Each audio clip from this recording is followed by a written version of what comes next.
Thanks for tuning in to more golf coverage on Proline TV. I'm your host, Greg DePalma, as we preview the first signature event of 2026, Pebble Beach Pro-Am. So we're going to do what we always do. We're going to go inside the numbers. We're going to go take a look at the key trends, the course layout, stats to keep an eye on. Of course, we'll go through our picks, both for fantasy and just general sports wagering. And we're going to start off by just letting you know what we are dealing with here as far as the event itself. And here we go. So keep in mind, we have another one of these dual course deals with Spyglass and Pebble. Now, Pebble, the golfers are going to see Pebble 3 out of the 4 rounds. They're going to see a split of first day, second day of both of these golf courses, Spyglass and Pebble.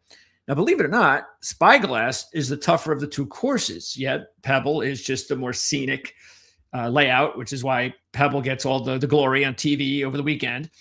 But when they're playing at Spyglass, the scoring is definitely going to be tougher, so you got to keep that in mind. Now, the weather is not going to impact this event until Sunday, it looks like. There will be some rain in the forecast on Sunday, some possibility of it being hard enough for stoppages, but most of the signs point towards drizzle, that sort of thing.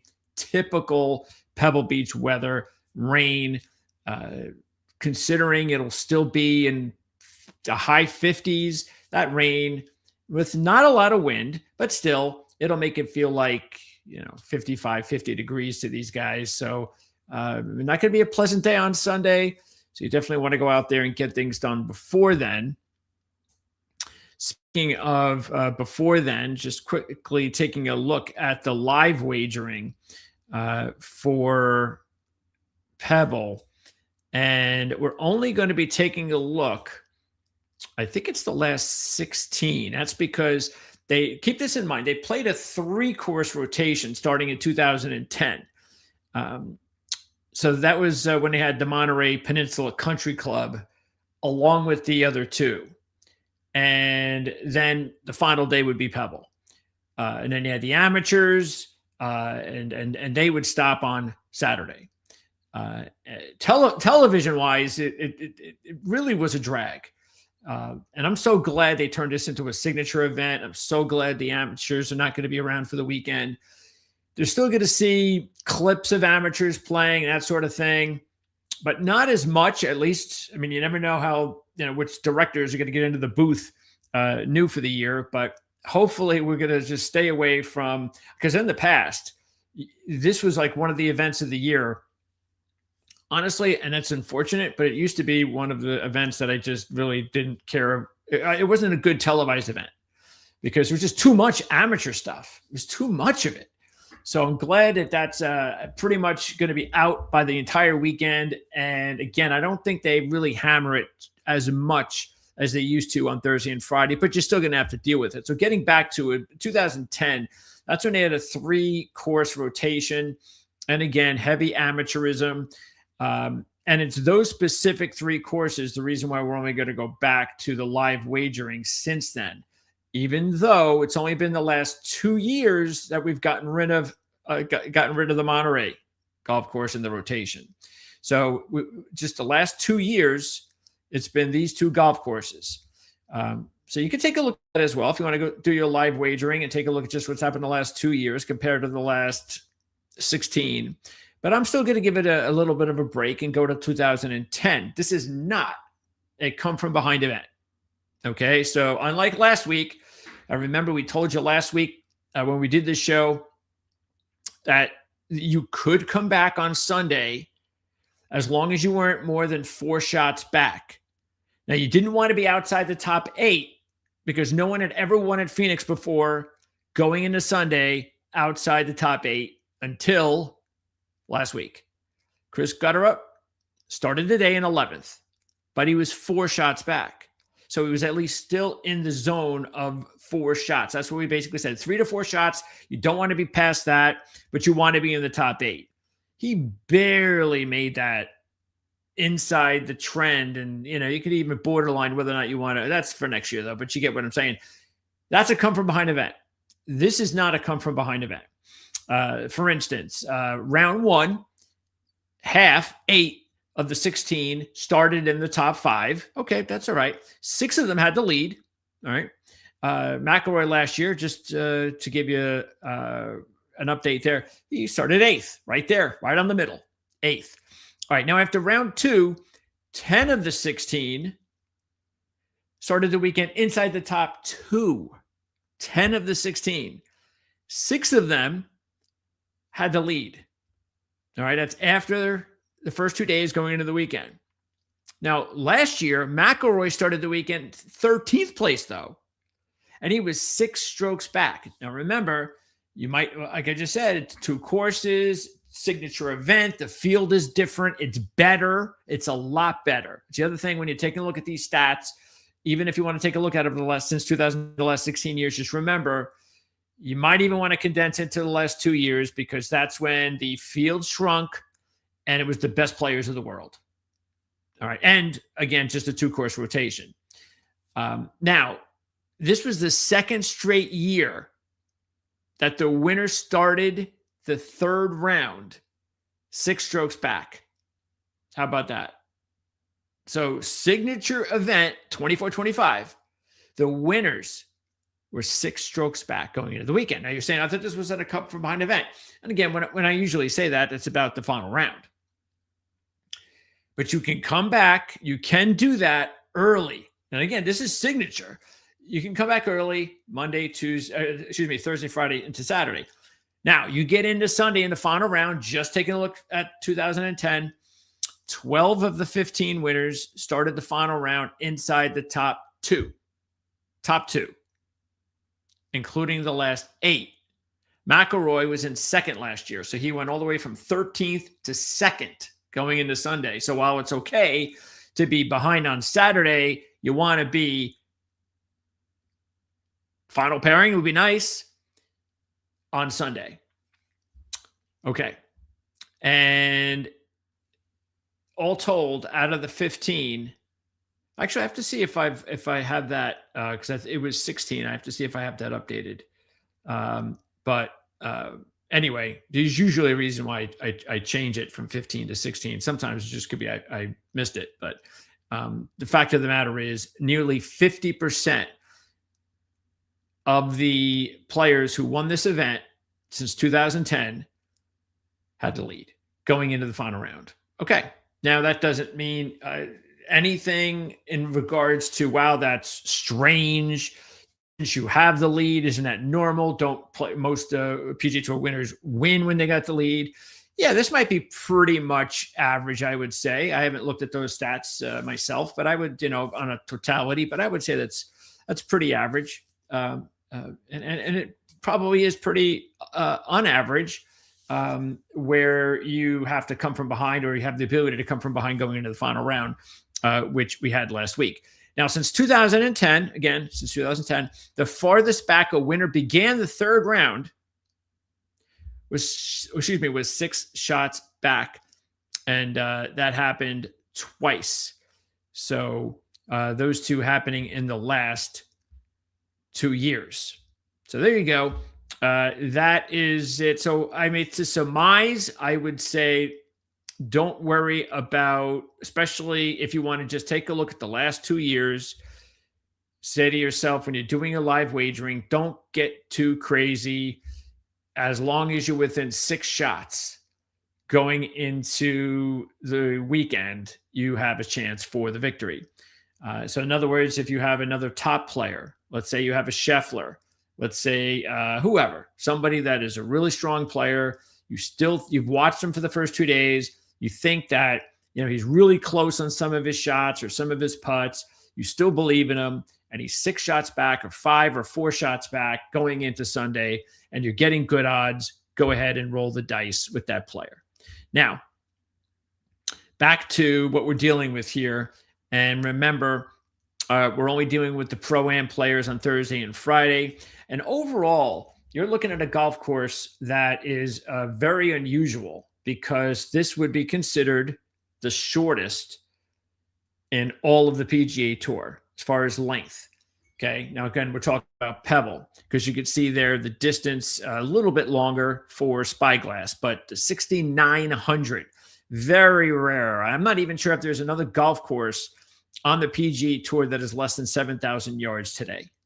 So what that tells you is that the shorter golfers, the ones that do not have the booming arsenal, the overpowering game, those players are not going to have the advantage here. Can they win? Sure, they can. They could always win. If you've got the power in the game, why do you think everybody wants power? It wins everywhere. Of course, every place is different on how you can take advantage of the power. Sometimes, like for instance, I remember at the U.S. Open last year, and that's a completely other story.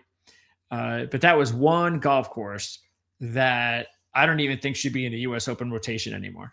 I just don't. I just think it's terrible. I think it takes out a lot of your best players, especially the ones that do have power to their game. But as far as this particular layout, what it does is it equals the course out now. This is where the shorter, accurate hitters now can say, hey, I got a chance. Doesn't mean that they're favored to win. It doesn't mean that they are favored over the longer hitters. It just means they have now a shot because it's a shorter course. And don't get too hooked up too with the fact that, oh, does that mean if you're not accurate, if not short and accurate, that you're going to have a problem here? No, that's not the case. Just all it is just if you're the type of gambler, if you're the type to put your fantasy lineups together and you like to stay away normally from drivers that are on the shorter side, do not do that this week. All right. Next up, let's pop up the similar courses. Where are they? There we go. Okay. And we've got these three. Now, remember, we have the same greens like we had at Torrey. Now, what that means is that we are going to talk a little bit about the similar course layouts because of the greens. They're POA greens. And as we mentioned a couple of weeks ago, you can only find POA greens at Torrey Pines, at Pebble, at Riviera, which we're going to be seeing. Is Riviera next week? Is Riviera next week? I think it is. And then you've got also on the West Coast, you've got Silverado, as you can see there. And on the East Coast, the only one is the TPC River Highlands for the Travelers, which is another signature event. Interesting enough, 3 of these events are signature events. All right. And they have the POA layout. So you might want to take a look and see. Now, what I really looked at more than anything was especially now that we already have one of the POA events checkmarked, how did they do at this most recent POA layout? I think that's important, especially, of course, more than anything for the putting. Same situation as I mentioned the other day as well regarding the whole idea with POA. So, you're talking about, it's not the aesthetically best looking courses.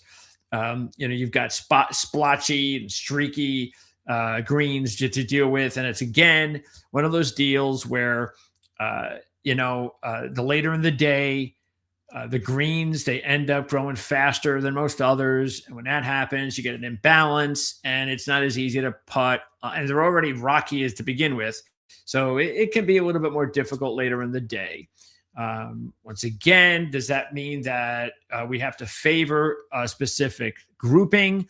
Now, remember, a couple of weeks ago when we talked about this, we did prefer, because this was one of the reasons, we did prefer the whole situation with taking the players who were going to go early and late.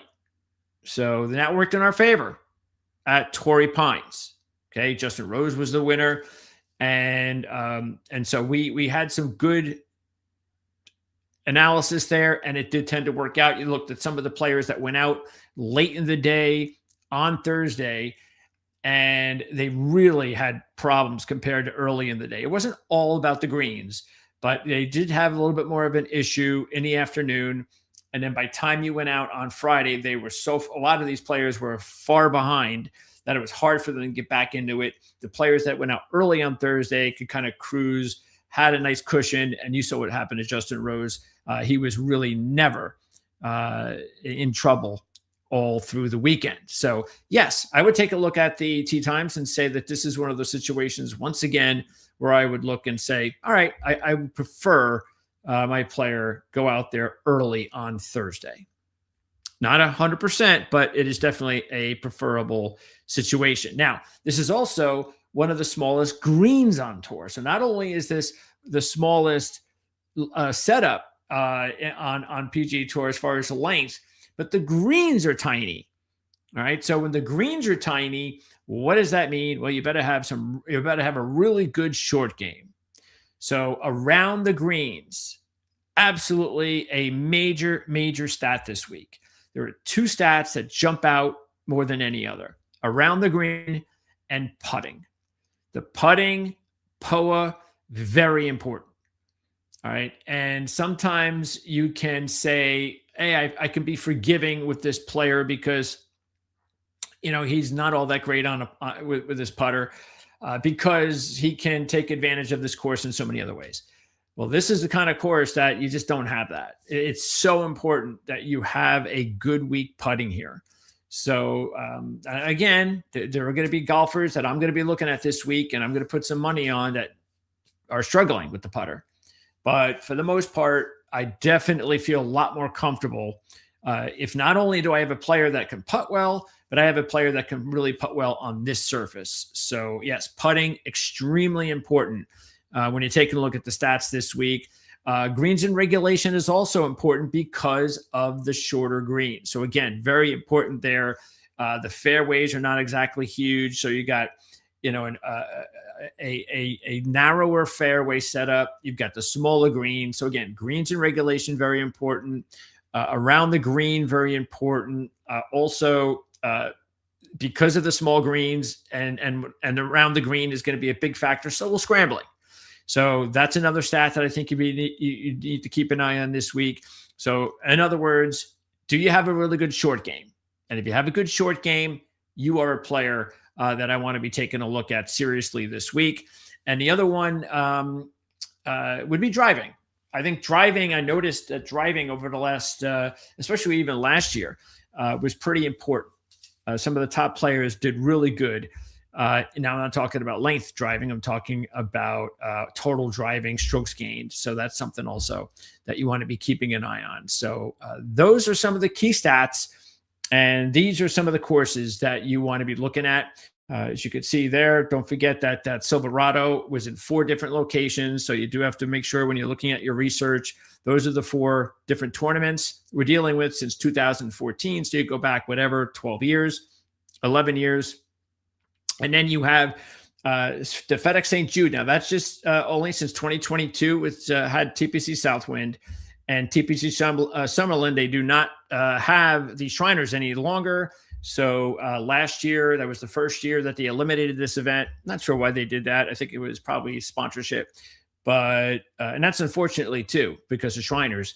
But that's about a good long stretch from 2006 to 2024. Now, I don't think all of those years it was just TPC Summerlin. So might be the last 8-9 years that it was just the TPC Summerlin layout. Another thing that's interesting, and that is that we had a playoff, of course, on Sunday. And, something happens every couple of years. There's a playoff at Phoenix. Well, there has not been a playoff in this event since 2008. Which has to be the longest streak on the PGA Tour. I mean, that's just crazy. And what's also crazy is only 5 of the last 22 winners won by 1 stroke. That's it. 5. So you're eliminating, of course, if you're in a playoff, of course, you're going to win by a stroke.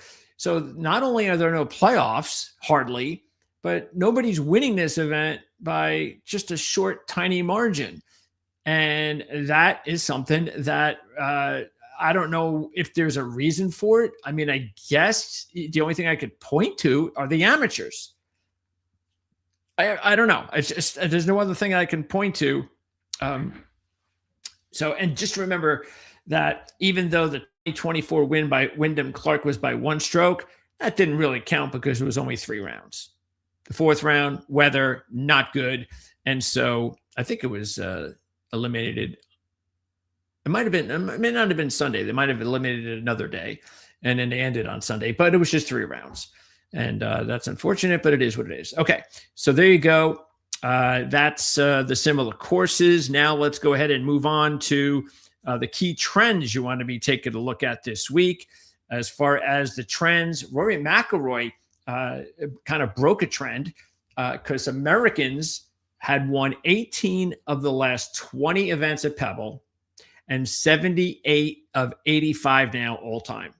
So it was 18, excuse me, it was 17, no, it was 18 of 20. Now it's 18 of 21 because McIlroy won last year.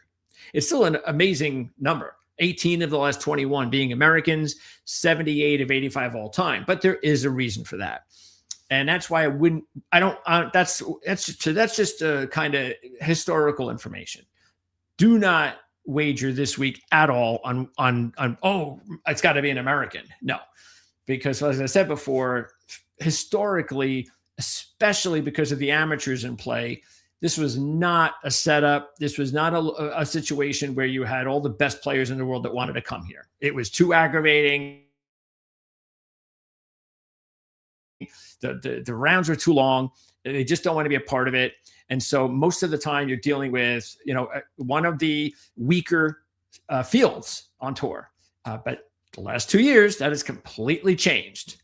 And in 2 years, we've seen 1 international player win. So we're at 50% as far as I'm concerned, but just a stat, just something to throw out there. Now this, a little bit interesting. Again, I you got to take this into perspective, but I do agree with this.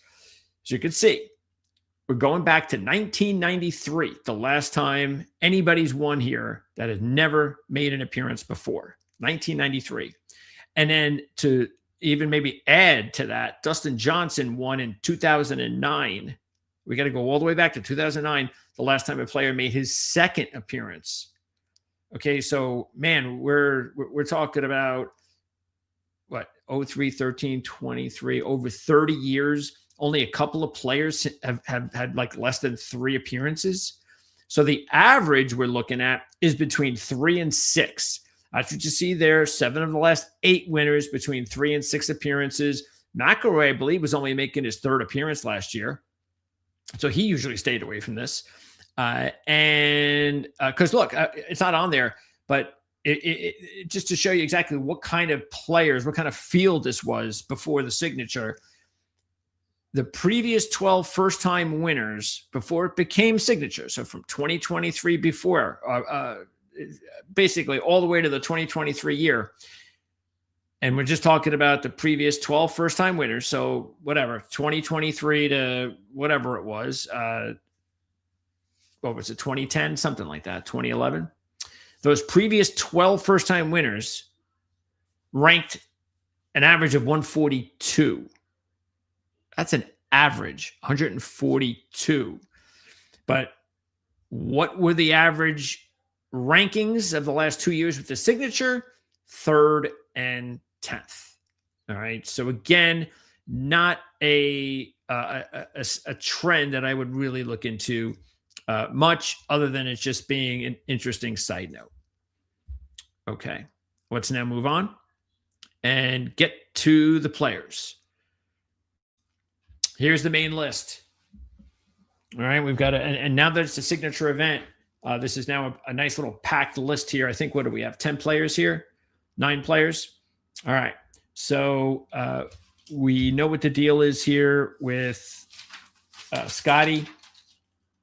And I mentioned this last week, and now that I've had time to think about it, and Scotty, even though we got off to a slow start last week, which we were glad to see because we mentioned it last week that he's been so good. He's won like, what is it now? Is it, let's see, 7 wins in his last 15, 8 additional top 10s with 5 top 5s and a 3rd on Sunday.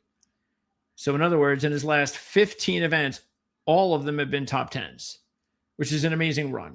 So what I said last week was, I don't think it's a good week to take Scotty. He's hot, but I think you got to take him, in my opinion, soon, because he's so hot. I can't imagine this was going to continue. You just can't continue like this. You can't continue with 50% of the time you get a win. All right. And since last week was not a big week, it was not a signature event, and he had won there before, and he's got 2 signature events coming up back to back. We got another one next week that, even though I know he's not the top one of those players, he's admitted it, that really looks at the game this way, that it's still there. Next week's the week where all the best players get together. That's really more important than money, that kind of thing. And I really felt that. Now, he really made a run and did the best he could to potentially steal a win, but couldn't do it. And he comes into this event now, played here twice. 2 good showings, both top 10s. He's never played here until it became a signature event, and then he had to play. And he finished 6th and 9th with a combined 28 under par. And look, the number under par to win here, it's again, because it's Pebble, you could be seeing 20 under par depending on how things go. Now I hear it may rain a little bit on Wednesday, possible, and if it does, man, that can make it even easier, lower scoring even more so. So don't be surprised if you see 18, 19, 20, 21, 22 under par this week. But anyway, anytime you're in the teens anywhere, that means you're doing okay, halfway decent. And we know Scotty took 2 top 10s here. What does all this mean? As usual, I can't take him as one of my picks because anybody can do that. And at 3-1, all you're doing is, if you're putting out picks like I do with 5 picks and $200 to $300 investing in my picks each week, well, what am I going to do? I'm going to bet on Scotty Scheffler to make my money back. So I'm not going to do that. But what I am going to do, and I suggested it, I might do it last week, I suggested last week I might do it this week, and I'm going to do that. And I'm going to take Scotty in 1 and done. So I have 2 1 and dones, and I'm going to take him in 1. And I will tell you right now, if I only had 1 and done, I would take Scotty as my 1 and done this week. And I think it's the perfect time to take him. Okay. So you're getting one of the top dollars of the year. And so even though you might say, well, I can get a few $1,000s more if I save him for the TPC, or I don't know if the majors are a little bit more expensive. They might be. It might be 25,000 and some as well. So you might get an extra $5,000, but it's $5,000. Yeah, it helps. No question. I get it. And this is why, for me, with having split, I can do it that way. And I feel good that I can save him for one of those bigger events on my other card. But on this one, it's like, I have to take him now. He's too hot. How do I know he's going? I know he's not going to be that hot unless he ends up having a Tiger Woods-esque year.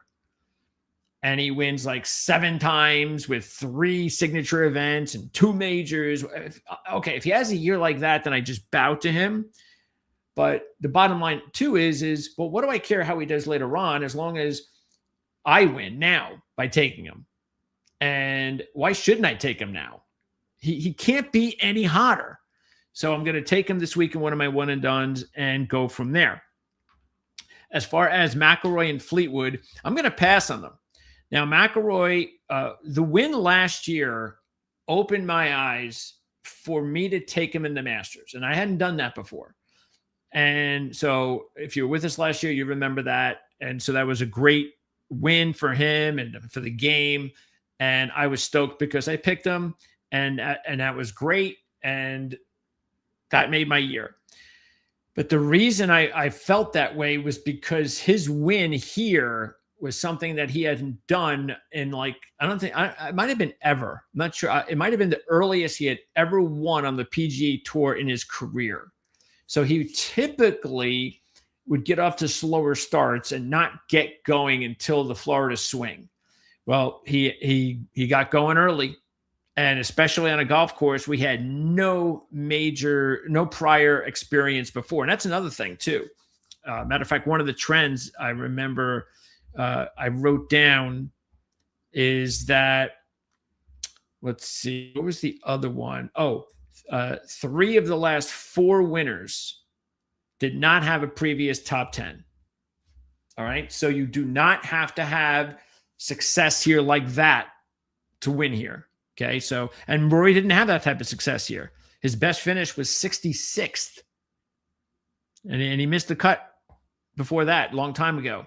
So with that in mind, of course, you had the U.S. Opens here. So, but that was only what, a couple of them for Rory. Anyway, defending a championship we know is extremely hard to do with this much competition. So that's really the main reason that I'm just going to stay. I think there's too many other players to choose from, including Scotty, if I'm going to do that in one and done. But just going out there and making picks, look, you're going to get a big edge. You got Rory at 13-1 and Scotty with 3-1, which I think is ridiculous. I mean, Rory McIlroy is still on top of his game. He's still a great player. He should not be 13-1 versus 3-1 Scotty. So if you want to look at it that way, considering he's defending champ, more power to you. I'm not going to talk you off of the pick. But I just think statistically speaking, it's going to be kind of tough for him to do that. So I'm going to pass on him. Fleetwood, I don't like the direction Fleetwood's going. He's kind of trending in the wrong direction ever since he had his most recent win, which was 6 events ago. If you look at it, even the last time we saw him, which was a couple of weeks ago with the Dubai Desert Classic, it was not a great showing. I do wonder whether or not he ran out of gas. So maybe a couple of weeks off will do him good here. The one thing that does stick out in a positive way is he's played here 3 times and he's been better each time. His best finish was 22nd, and that was last year. So he played the signature 31st and then 22nd, 7 under par, 10 under par. So got a little bit better each time out. The thing, though, that I noticed over on the DP World Tour, 2 things that were not working for him: the putter and around the green. And that is a bad combination coming in to this event. Xander Schauffele.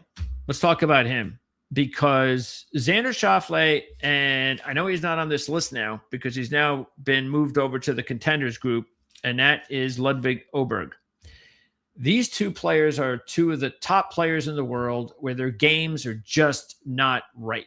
Even though Xander was able to get a win not too long ago, we talked about his first event this year.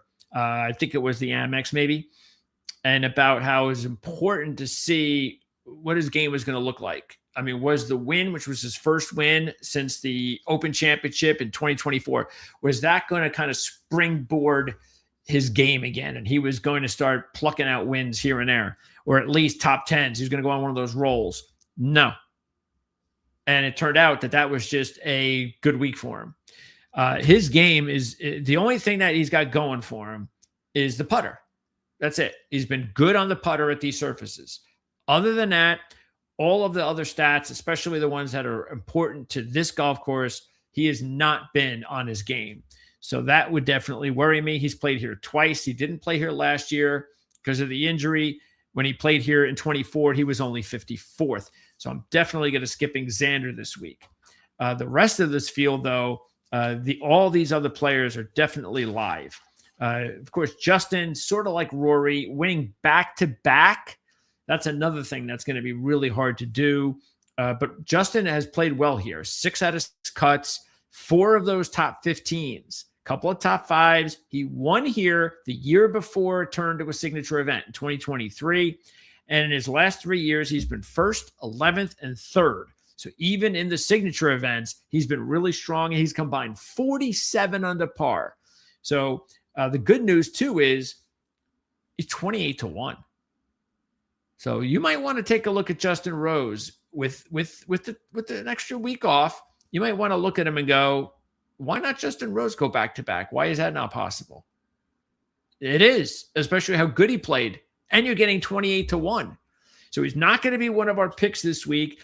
But hey, because I said this when look, this might be one of the things that I'll regret.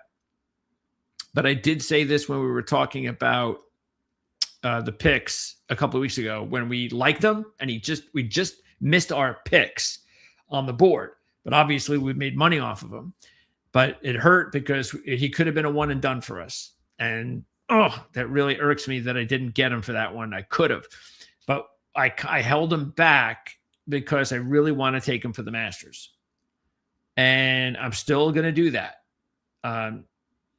But what irks me is, like, man, I could have had him for that second choice. But the second choice was someone that I really liked going into that one, and that was Jason Day. And Jason we'll get into him in a couple minutes, but he just was a big letdown. Anyway, this should be a good week for Justin Rose. He should be in contention. I think he should be right up there. If you're thinking about one and dones, I think he should definitely be on your mind. I would look at it. I really would. At this point, he hasn't made my one and done. Because I said Scheffler's got one of them. I'll let you know who's got the other in a minute. But he's a pretty good idea. He really is.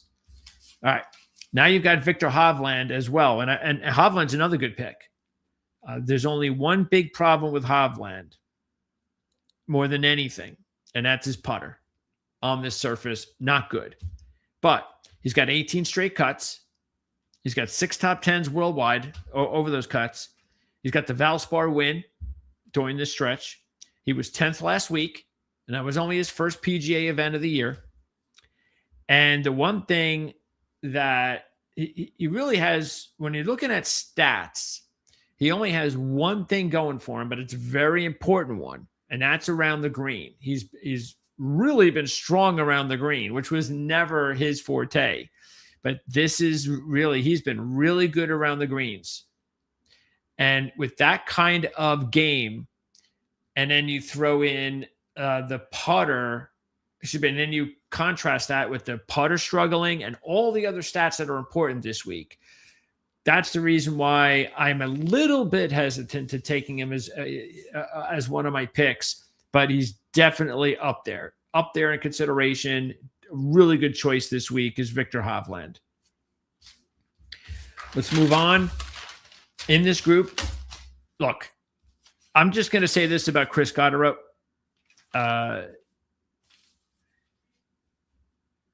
He's going to be a tough one to handle this year, especially for one and dones, because he has so limited experience on the tour, and he just seems to be a player that is just like you saw last week. That's just going to be like, oh, here I am, and I'm gonna win this one.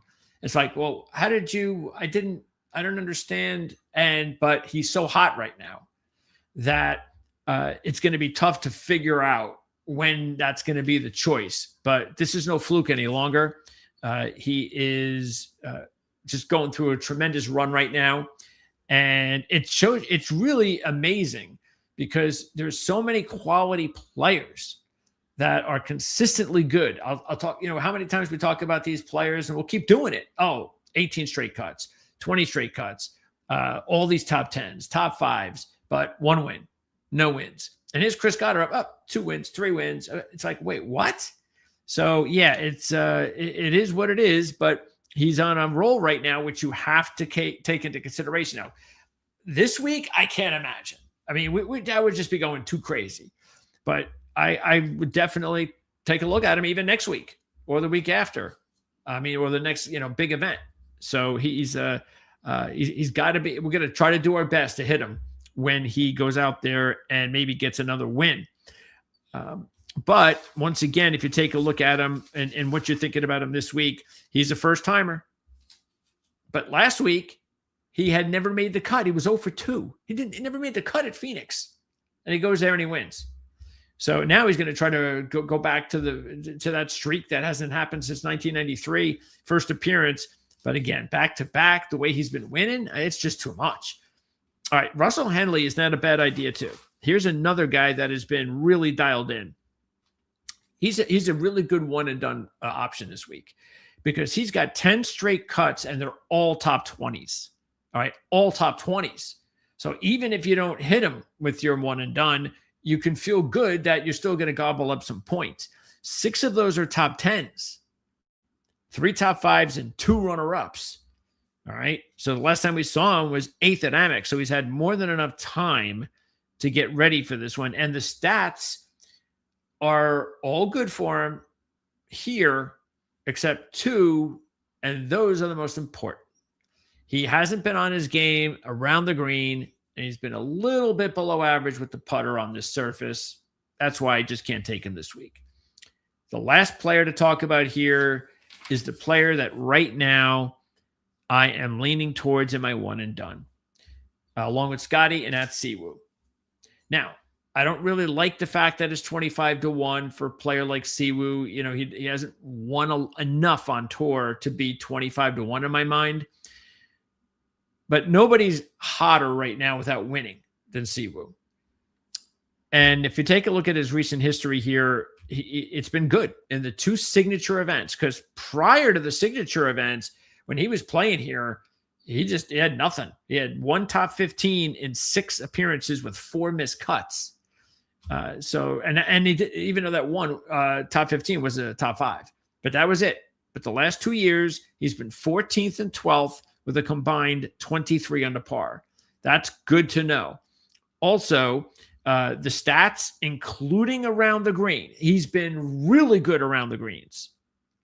That's what I want to see, because we know he hasn't still been good enough with the putter, which is what's holding him back.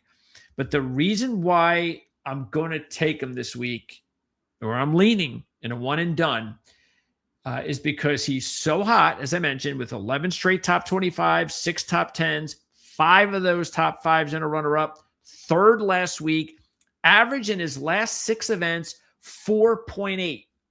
So even if I just get a top 5 out of him this week in one of my one and dones, I'm happy. But why not be in that position with a chance to win, especially when you don't have a good putter, right? All right. But you keep putting yourself within top 5 reach, which he's been doing, tells me that now this is the time to take him. Because if I don't take him now, I'm not taking him the entire year. He's not one of those players. So I'm either going to take him now or I'm never going to take him. And that's why in one of my one and dones, I think it's a right way to go, especially because of the fact that at some point when you do put yourself in the position that he's been putting himself in, the putts will drop. They just have to start dropping a little bit here and a little bit there. And now who knows? Maybe he's reached the level that's that's it. I can't go any higher than this. This is going to be the week that I'm going to start kind of going back down to earth here a little bit. He's still the 26th ranked player in the world. It's not like he's the 8th player in the world. It's because he hasn't won during the streak. So you would just think that at some point the guy's got to win. And that's why I think this week, look, the putter ain't going to get any better just because it's POA or Bermuda. It doesn't matter. He doesn't putt well.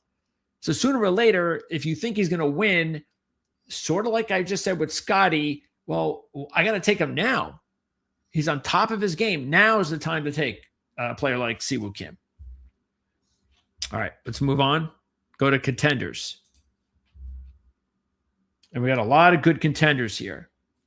We'll start with Hideki. It's amazing that players who have won majors and big events and have been on the biggest stage and have had the country on their shoulders, like Hideki in Japan, it's amazing that you could think a player like that could choke. And that's exactly what happened to him last week, and nobody is going to tell me differently. And I don't know. I haven't heard Hideki say whether he did or not, but he did. Because when you go the entire 4 days and do not bogey on the back 9 until the final hole up 1, that's a choke. And he choked it away. And this is a player who had won that event before and was playing amazing. I mean, Hideki is now on a run of 18 straight cuts, 8 top 20s, 3 top 5s, a win in last week's runner-up. Almost had 2 wins, I think, in his last 4. Now, it will be interesting to see how he handles that, because Colin Morikawa did not handle getting beat early last year twice very well. He has not come back from that. He had the Century loss and the chip in by Henley loss at Bay Hill, that two runner-ups that he should have won. And he has not returned to that type of game yet. So I am interested to find out how Hideki takes this. But look, he doesn't have a good history here. Because he's only played here twice, and this was the last 2 years. And he did play better last year compared to his first year. So there's that, and he's still on top of his game, and you're still getting a pretty good number in 32-1. Matsuyama and Rose, I'll say this. If you want to put Matsuyama and Rose as your 2 one and dones this week, I'm not going to question that. Especially Matsuyama, because at least Rose has got a lot better experience here in contending and winning. Hideki's got nothing here. But neither did Rory. And Hideki's red hot. Now, I'm not going to take him just because of the fact that I've got other options. And again, average-wise, I am questioning how he's going to handle that. But if you want to go with Hideki and Justin, especially because of the way that they're not getting enough, they're not getting credit or respect, jump on it. I know I will. I'll throw a few bucks on him to hedge my bigger wagers. All right, Maverick disappointed me last week. A couple of guys did, both Maverick and Ryan. Ryan, I gotta stop with the Ryan. I keep doing Ryan. Matthew Fitzpatrick and Maverick McNeil. Big disappointments for me last week. What really hurts is when you take a player that you really feel is being devalued and you get him at a good number, and he's there and he's close to winning and he doesn't win.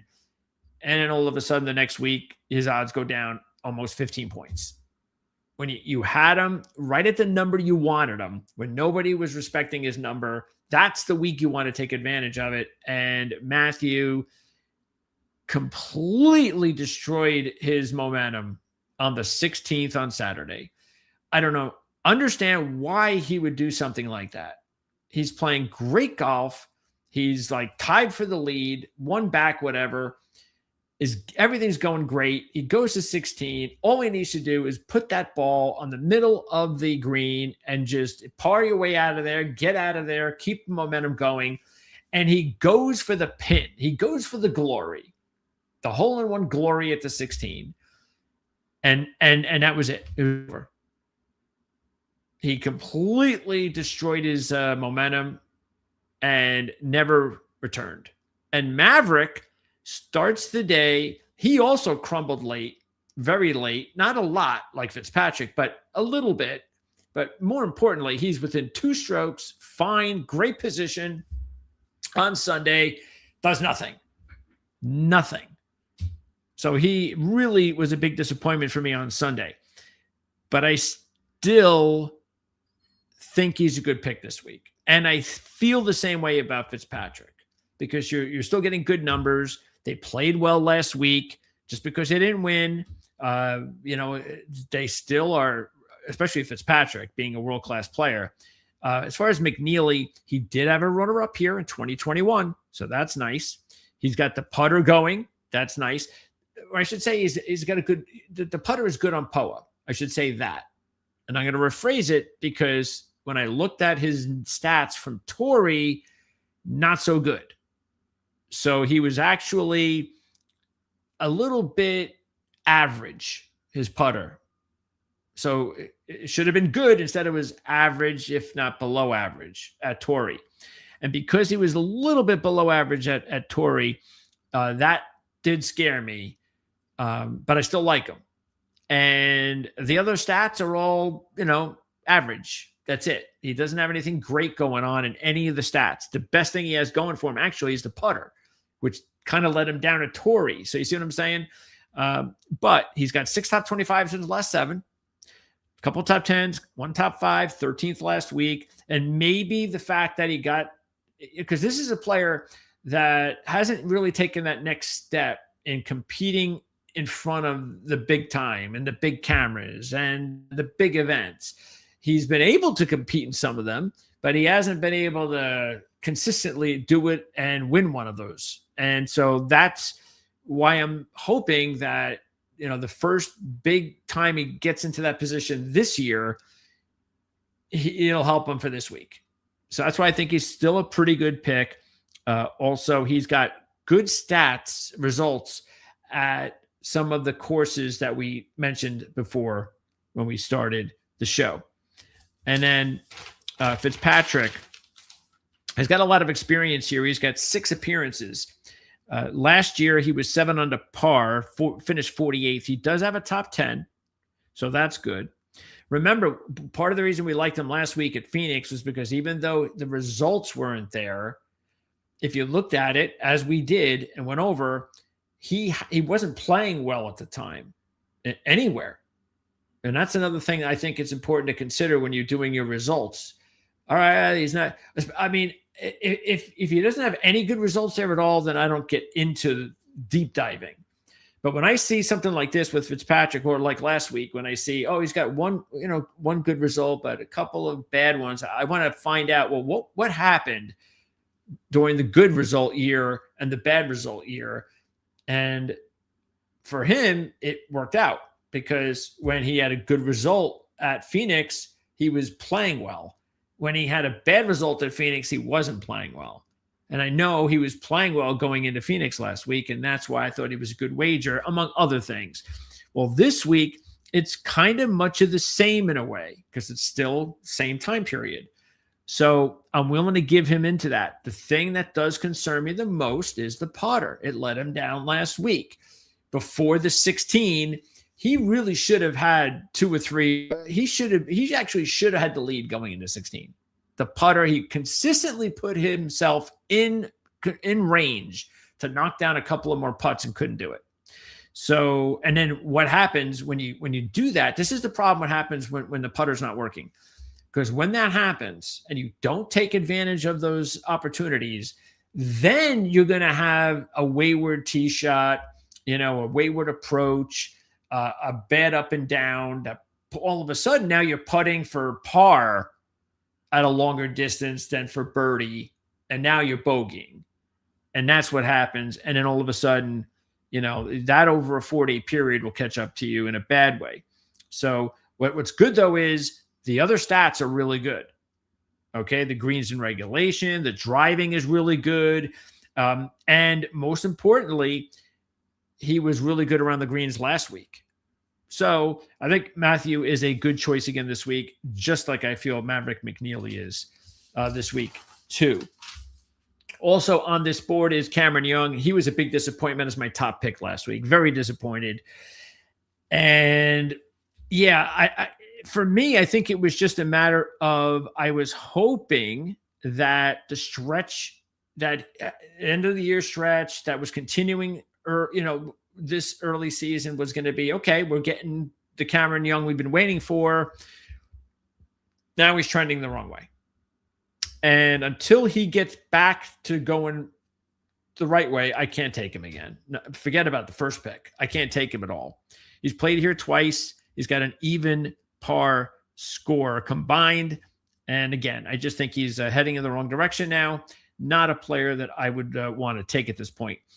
But there are a couple of other players on this board that I do like.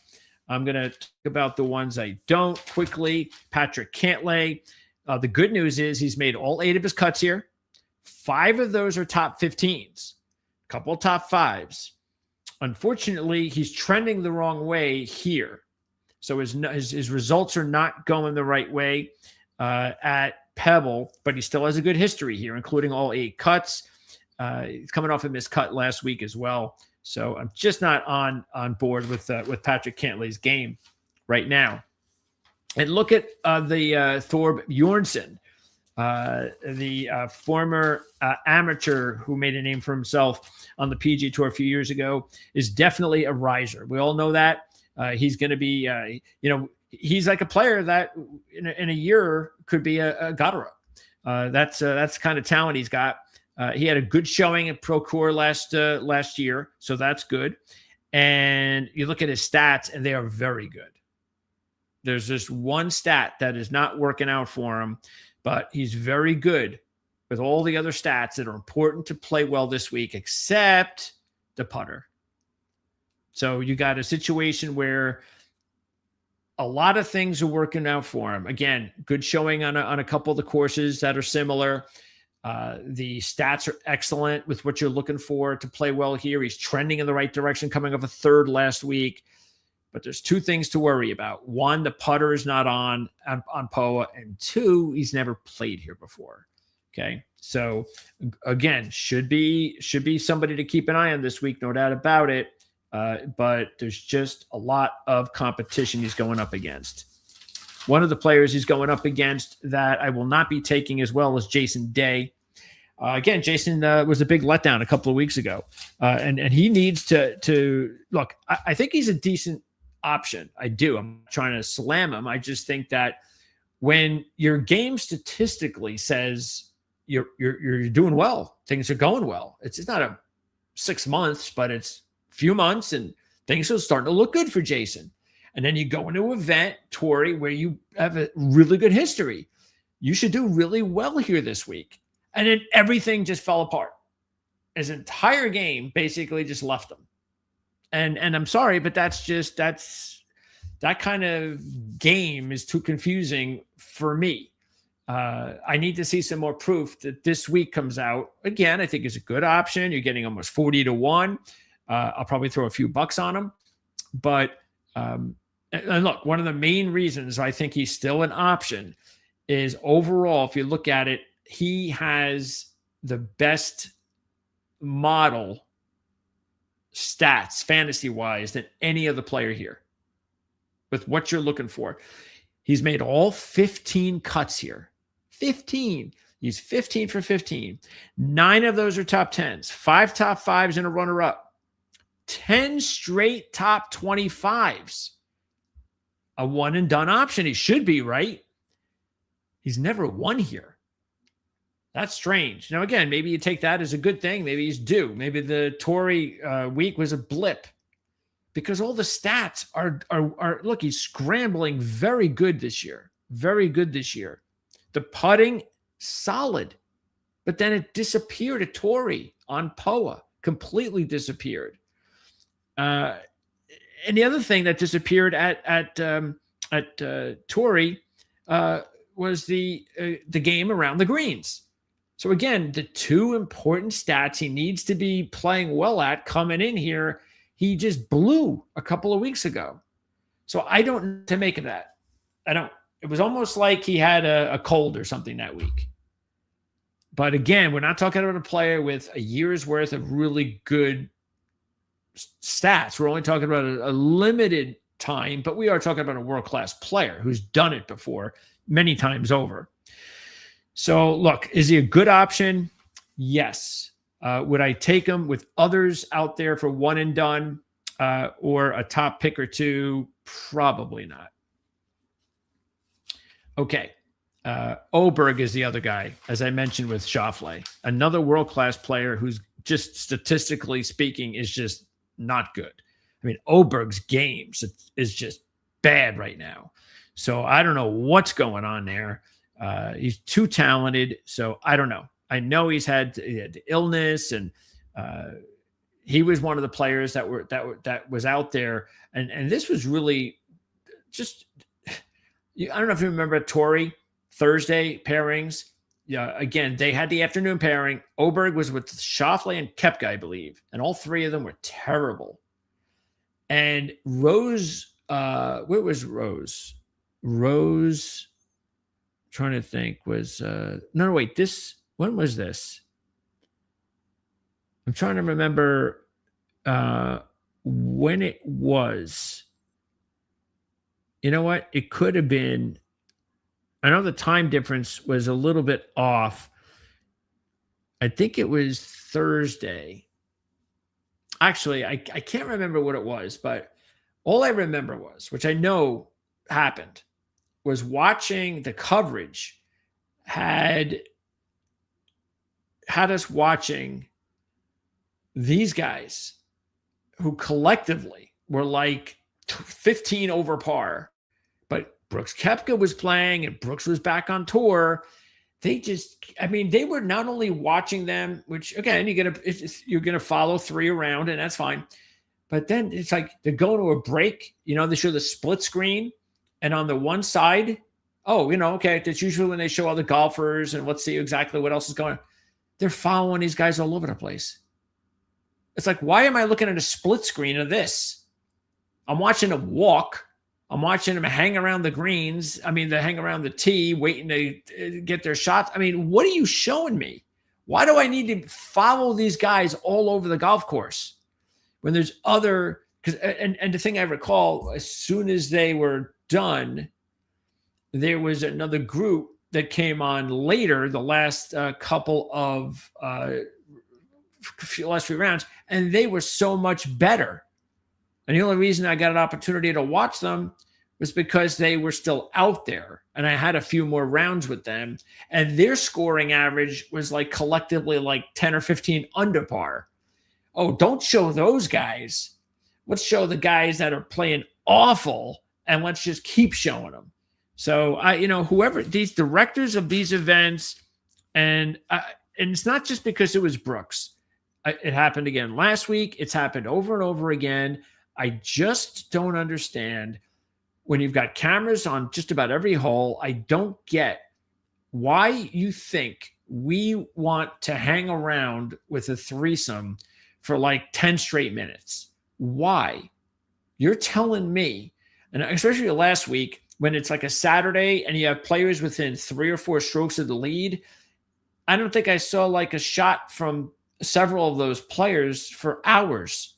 And they're only 3 or 4 shots back, but I'm wasting my time following whoever around, especially if Scheffler was out there or a bigger name. Not a bigger name, but other big names like that. And I don't understand the mindset.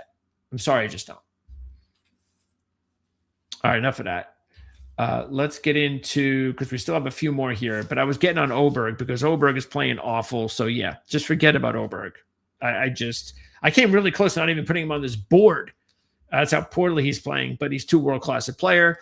Anytime these players get into ruts, they can get out of it. And if they get out of it, sometimes it happens quickly. All right. There are 2 more players left, and these are 2 I really like. We're going to start with Ben Griffin. And this one is a few reasons I like Ben Griffin this week. One of the reasons is I just feel like all of a sudden it's like he's been forgotten. It's like, oh, Ben Griffin, who's that? Yeah, all he is still the 9th best player in the world. And even though he hasn't been in contention the last few events, they're still top 30s. And it was only 4 events ago that he had a win to end 2025. He's on a run of 10 straight cuts. And the thing I really like about Ben Griffin is even though he doesn't have great numbers here, remember when Ben Griffin played here, the 2 years in the signature, the last 2 years, he was not the player he is today. World ranking was over 50, over 60. It was not until, what was it? Did I write that down? It was not until the PGA championship last year. That's when the script flipped for him. And it didn't happen overnight, but it happened where it was like, hey, good result to PGA. And all of a sudden he gets on a run. And ever since then, he goes from being outside the top 50 in the world to just being one of the players to being a top 10 world player by the end of the year. And none of that's changed. He hasn't gone on a bad run statistically or result-wise like some of these others that I've talked about. And more importantly, there's other things to like. Second at the Pro-Core last year. Was also 9th at FedEx last year. Also had a good run at Travelers last year, top 15. Around the greens, very good. He's very strong around the greens right now. And the putting. He had a really good day last time out with the putter. a few, because when did he, let me make sure where that was. My boy Griffin, where is he? Because he had, oh, what are they doing this for? Yeah, Ben Griffin had a really good day with the putter. His last time, I'm trying to see when that was. I think that was at that was that a Procure? That must have been a Procure. Is it Procure? I don't even know. But yeah, no, wait, was that Procure? No, that wasn't Procure. Anyway, yeah, I was just trying to see the last time he played on this surface. But I can't see. It might have been Travelers, the one I mentioned, the top 15. Anyway, so so there are some good numbers to like there about Ben Griffin with a putter is working its way in. The last memory he has of the POA putter was good, really good, and the around the green game is really strong. And like I said, I think he's not really being talked about. So I really like those under the radar players. I don't think his number is 32-1 number is being disrespectful or anything like that. I think it's a solid number, but I think there's a lot of things to like about Ben Griffin. But I will say this: it's one of those deals where I think that this is a make or break week for him. In a way, not a major deal, but in a way where if he wants to remain like a top 15 player in the world by the end of this year, he's got to flip the switch now. Because his trend is going a little bit the wrong way, but he's still top 30ing. He has to make sure that he flips that script as early as this week, because I think that his game is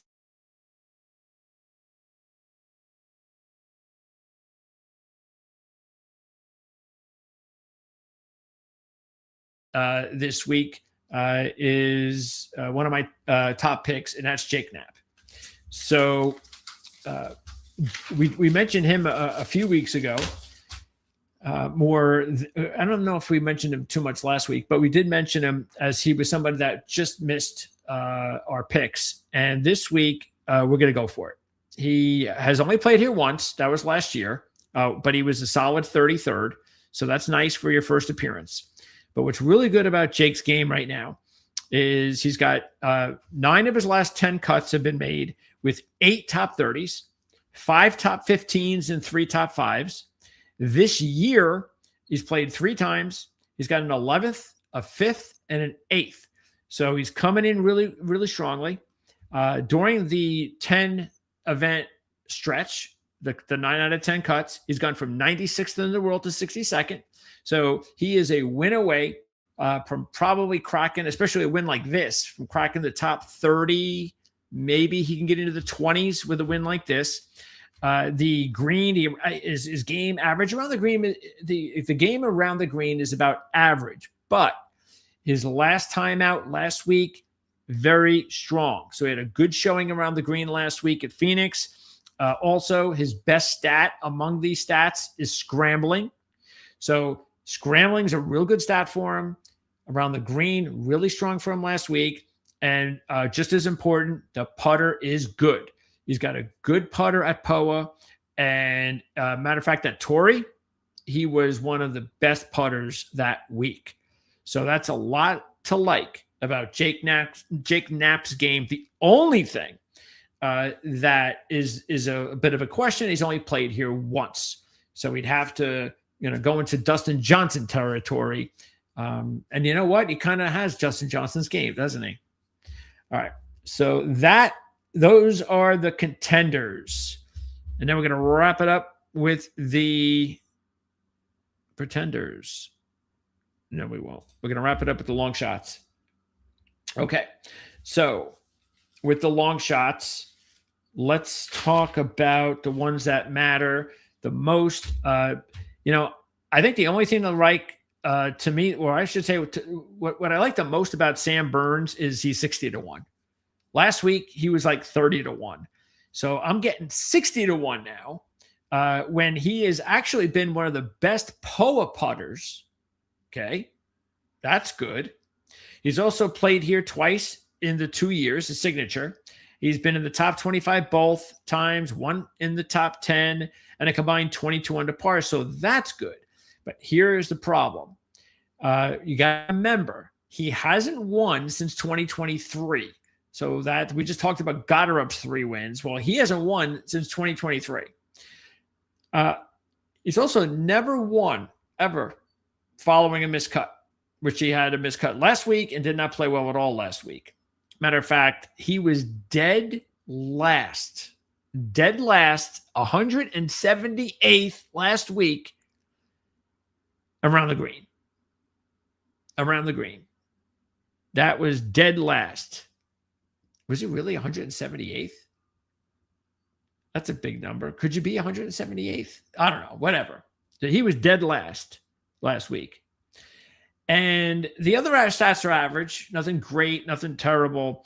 But look, he's got the thing that really sticks out. There are good things. 60-1, the putter, last couple of years. But there are also the thing that really does concern me more than everything is just his game coming in this week after such a bad week last week, especially in an important role around the green. Yeah, that definitely makes me question his ability to win this week. Also, Colin Morikawa is interesting only because he's played here back-to-back years, and he has 2 top 20s and a combined 21 under par. But as I mentioned before, give you a little heads up, his game is just, he hasn't been the same in about over 6 months. He hasn't had a top 5 since the Bay Hill debacle, not a top 5 since then. I just don't see taking, because even if he is in contention for a win, how do I know he's going to hold on? How do I know he's not going to, on Sunday? So yeah, the good news is he's 60-1. Harris English, he's made 21 straight cuts. That's good, but he's only got 1 top 10 in his last 9. Also in this group, McIntyre was 40th here last year. And statistically speaking, his worst stat out of the most important ones are his game around the green. So that definitely is a little worrisome. And his putter's a little bit below average. But he's in a pretty good run now. Matter of fact, it kind of stalled a little bit with a bad showing at the Amex. He did make the cut, though. He's now got 21 straight cuts, Robert McIntyre. 15 top 20s out of those 21 cuts. 10 of those are top 10s. And a couple of runner-ups, along with a couple of wins. 1 win or 2 wins? 1 win. 1 win. Okay. So anyway, that's looking pretty good. But yeah, I don't know. I'm not sure. I think he may need a little bit more experience here. And I like to, I'm definitely going to pick him this year. That's for sure. I mean, he's a hell of a player as those stats, as those results tell you. I just don't know about this week. Let's see. Also in this group, Pearson Coody, my boy, Pearson Coody. Once again, though, he's in these situations where he's playing for the first time. Hey, last week, he almost got it done, but stalled over the weekend. One of the reasons all the key stats are important this week, he is on his game, including the putter. The putter is very good on POA. So there's a lot to like about Coody. He's got 12 straight cuts, 7 top 20s, 2 top 5s and a runner-up. 10th last week, 2nd at the Torrey. Again, though, you're dealing with a first-timer. The good news is he's 60-1. Keegan Bradley also in this group. The good thing is he's 70-1, and in 3 appearances, he has 2 top 15s. The putter is actually solid on POA, which is that's not usually the top stat for him. And, some of the other stats are okay. Scrambling and driving around the green is okay. It's average, maybe at best, though. The greens and regulation is off. He's not been good there. So you can tell. That's why he's 70-1. Not the worst, craziest idea, but there's just so many other options to choose from. Now we're going to get into a player I really like, and I liked him last week. He was on my board, and he did not disappoint, and that was Minwoo. And I still think Minwoo is going to win one of these years at Phoenix, and I think he might even win this week. I like the fact that he's played here 3 times. First couple times he missed the cut. Last year, 17th. That's pretty impressive. 11 under par. The thing that also sticks out, 6 top 30s in his last 8, couple top 5s, and maybe even more important, he's been very good around the green. And he was the statistically best player around the green last week at Phoenix. That's a great sign. The driving is exceptional. The putting has been a little off trend-wise on POA, but everything else, including 65-1, says absolutely long shot Minwoo. Ricky, another good week for Ricky last week. He's still playing some steady golf. He's now got 4 straight top 20s, back-to-back 18th place finishes this year, 6 top 20s in his last 8, all cuts made, a couple top 10s thrown in there. Putting's been okay. The biggest issue that really prevents me from taking him this week, around the green, that game is off. Plus, he only has 1 top 30 here. I think it's okay enough. As we've said, you don't have to have great experience here because the last 2 times he's played here in the signature events, he's finished 5 and 6 under par, which is not great, but it's not terrible. And so it's a sign that maybe he can do better. Good news is you're getting 65-1, but again, I think there are better options. Sepp Straka is another player that you might, another kind of Ben Griffin type, silent, nobody's talking about him, potential pick you might want to look at.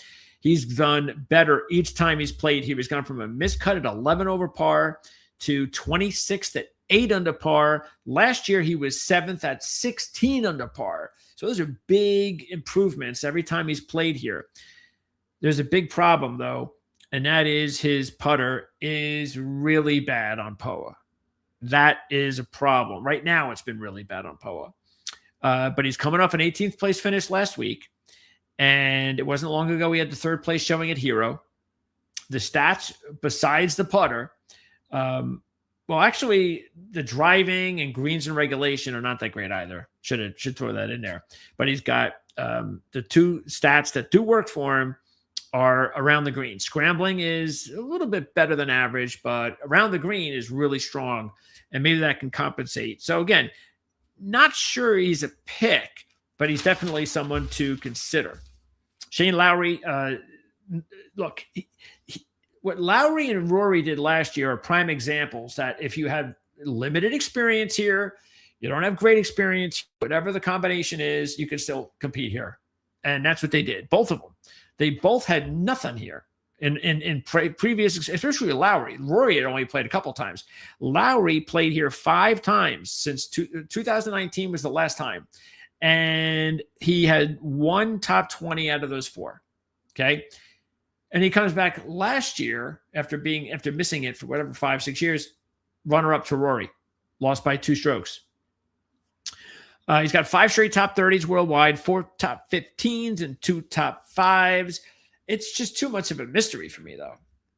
It's just another player that could be there on the weekend and could not. It shows you how tough it is. This is why I repeatedly talk about how much more difficult it would have been for Tiger to play in this era. And I've also said repeatedly, it doesn't mean he still wouldn't have a ton of wins. It just means that it would have been so much harder. Taylor Pendrit's interesting because he's played here 3 times and he's got 2 top 10s. Jordan Spieth, got to throw him in there because he's made 13 of 13 cuts with 7 top 20s, 6 top 10s, 4 top 5s, a runner-up, and a win. The win was all the way back in 2017 when he was a completely different player, especially during this stretch for the majority of it, because the last 3 years he's played here, even though they've all been cuts, 69th, 39th, 63rd. That's a combined 6 under par. And we know his game is just off. He's just not playing well, which is why I remember last week, I just couldn't believe. I thought it was hysterically crazy that Jordan Spieth was 40-1, I believe it was. And it's just, I don't understand it. And he had the same type of stats coming in last week. Why is he 70-1 this week? Because they looked like fools. And he went out there and missed the cut and showed you that he's just not on his game. And it sucks because he's a really, marketable player that we really wish we had around playing his best golf right now. Daniel Berger could be an interesting play at 50-1 because of the fact that the last time he played here, he won in 2021. Because he had injuries. It's the reason why he didn't make it, and the injuries, he couldn't play, I think, in the signature events, something like that. But check this out. He's got the best average finish with at least 3 appearances here on tour, 5.3. He's coming up for 16th last week. He had a 6 not too long ago with Sony. But he's struggling around the greens, including last week. Very bad around the greens last week. That's not a good sign. His putter on POA is below average as well right now. But the good news is all the other stats, greens and regulation, driving, scrambling, all are very strong.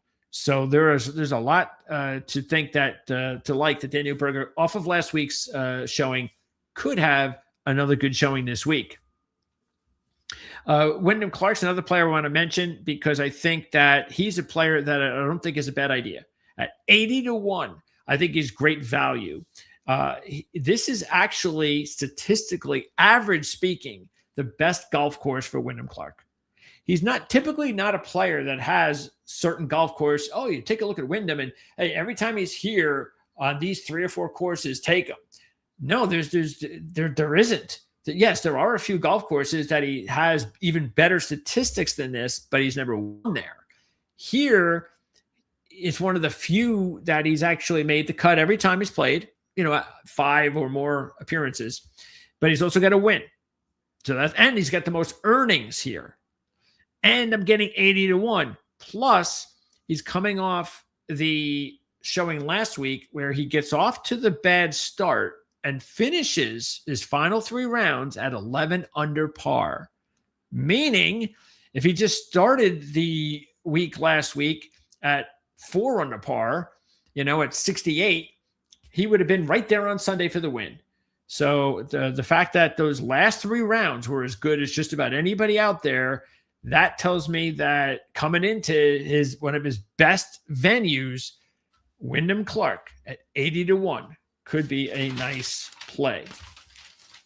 Akshay Bhatia is another one that could be interesting. He's played here twice. He's got a 30th and a 22nd. The 22nd was last year at 10 under par. Interesting enough because the POA putter is good, but not at Torrey.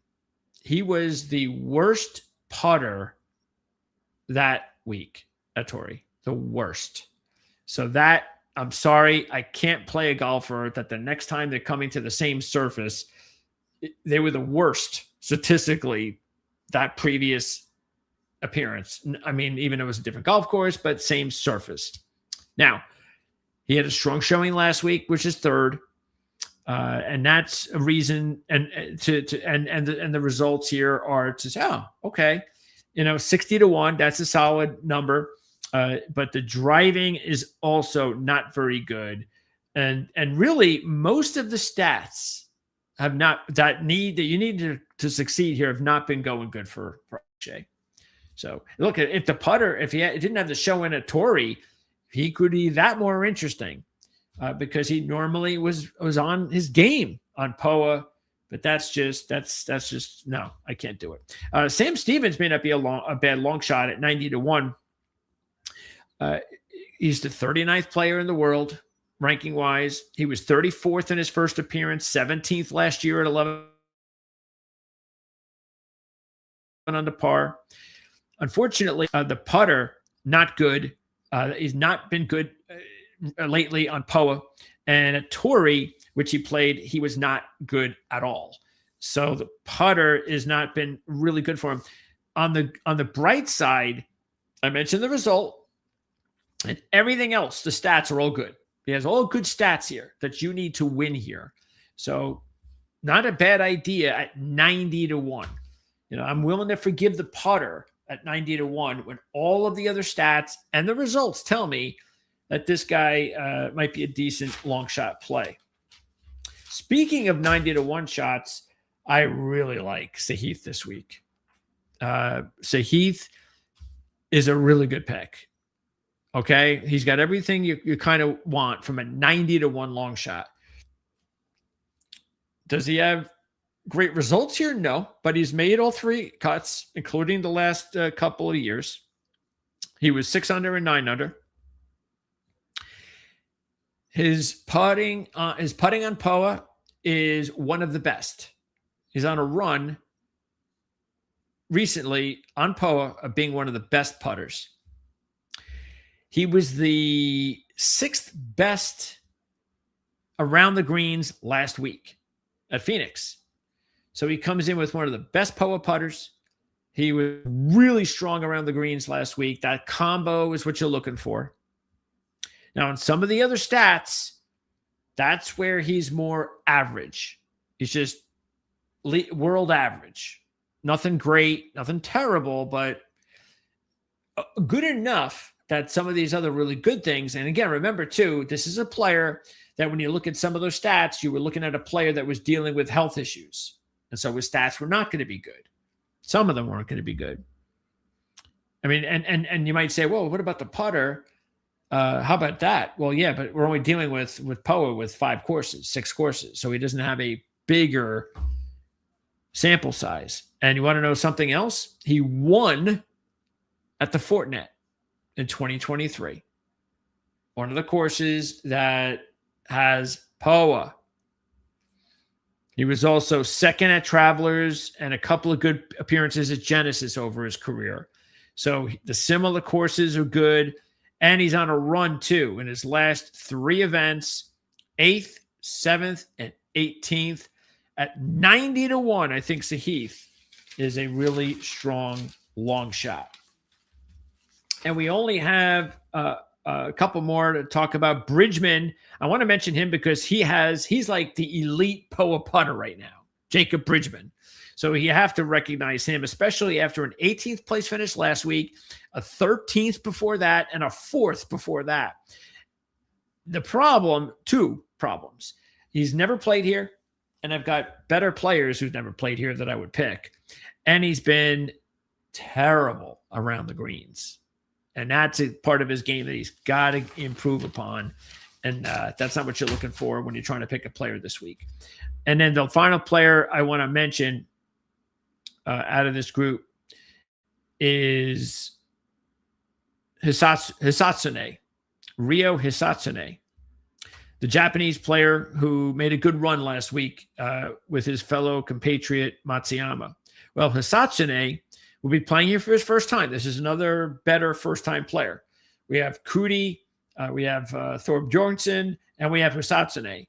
So these are first-timers that, hey, you know what? If you want to wager on those guys, I'll throw a few bucks on them because I will.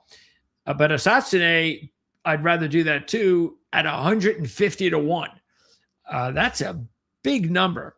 This is a player that is historically, just recently, his POA putting average, nothing terrible, nothing great. But in his last outing at Torrey, he had a top 10 strokes gained putting number. That's a good sign. Also, he had the big week last week, finishing 10th. You got some of those nerves playing, with Hideki and on the big stage. And before that, he played at Farmers and finished 2nd. So this is a player who, if you look at his stats across the board, everything that's important to win here, he is solid. There's only one thing working against him: experience. That's it. It's the only thing working against him. And I'm getting 150-1. This is not a player that is going to be in this range for his career. No, this is a player that has the game to be a top 20, top 30 player in the world. I remember a couple of years ago, we did one of our shows with Jan Stevenson, Hall of Famer Jan Stevenson. And one of the things I asked her in the beginning of the year for our season predictions, I asked her, one of the things I said was, what about, give me some players, to sleepers, breakthrough players, stuff like that. And one of the players she mentioned was Hisatsune. And now I'm seeing why. This is a player that has shown on stage. He did it on the DP World Tour when he won Rookie of the Year, beating Ludwig Oberg for the title. And he's had some other big accomplishments in his career. So I think that you're looking at a legitimate player. I really do. This is a player that has got the goods. I don't know when it's going to happen, but I don't believe he is going to be, oh yeah, he's a nice player. 70th in the world, 60th, 80th. No, I think this is a top 50 player year in and year out. And maybe it'll happen this year. Again, is this the week? Probably not. I get that, but I'm getting 150 to 1. So I am definitely willing to take a chance there as as a nice little long shot play with a couple of bucks. Okay, now let's get to the final picks, and here they are. All right, so we're going with Siwoo as our top choice. I never thought I would say that in a signature event, in a stocked major type field. But if Siwoo was ever going to do it, then why not this week? Because it may never happen. But he can't play any better. He can't. So I'm going to go ahead and roll the dice with Siwoo. And then you have Ben Griffin, who's also a really a good under the radar type, as we've talked about before. Jake Knapp, Minwoo, who I had last week, and Sahith Theegala is also there as my long shot play. So out of the players that just missed the cut, I would say, let's see. I say Hovland, Rose are strong. Hovland, Rose, let's see. Who else? McNeely, again. McNeely and Fitzpatrick. I came really close to putting them in again. Again, I think the first timers. So Bjornsson, Cootie, Hisatsune, are not bad long shot type plays because I think they're all big numbers, right? Cootie's 60. Thorbjornsson is about 40. So if I was actually going to take two of them, I might leave him out just because I'm not getting as much value. Anyone else? Oh, Clark, Wyndham Clark. Just mentioned him. That's another one that I really do like. Okay, so that's going to wrap it up. Thanks for tuning in. We'll see you again next week when we talk about another signature event back to back. That's when we go to the Genesis, I believe we're going to next week, and Riviera. So we'll see how that goes. But that's for next week. Let me know if you have any questions, anything at all that's on your mind. If you want to start something up, definitely we'd appreciate you doing that in the comment section. As far as the rest of our schedule on Proline TV, we've got some football coverage at the Dom DeMarco's restaurant tomorrow. Jim Feist, they're going to talk about the Super Bowl and all that. So that's tomorrow. Thursday, we'll do the same thing on the Playbook ATS show. But also the next couple of days, I'll be interviewing my Washington insider and the Houston insider on Wednesday and Thursday shows. So we're going to talk about the top needs this offseason for both the Commanders and the Texans. So you'll look for that. We'll have a horse racing show, which will be on Thursday. Friday, we talk more college basketball like we do every Friday night. And then we throw in a few other things here to keep an eye on Proline TV. So thanks for including NASCAR. Don't forget, we just did a NASCAR show earlier today, and I will return talking NASCAR on Saturday, maybe Friday. I haven't figured that out yet.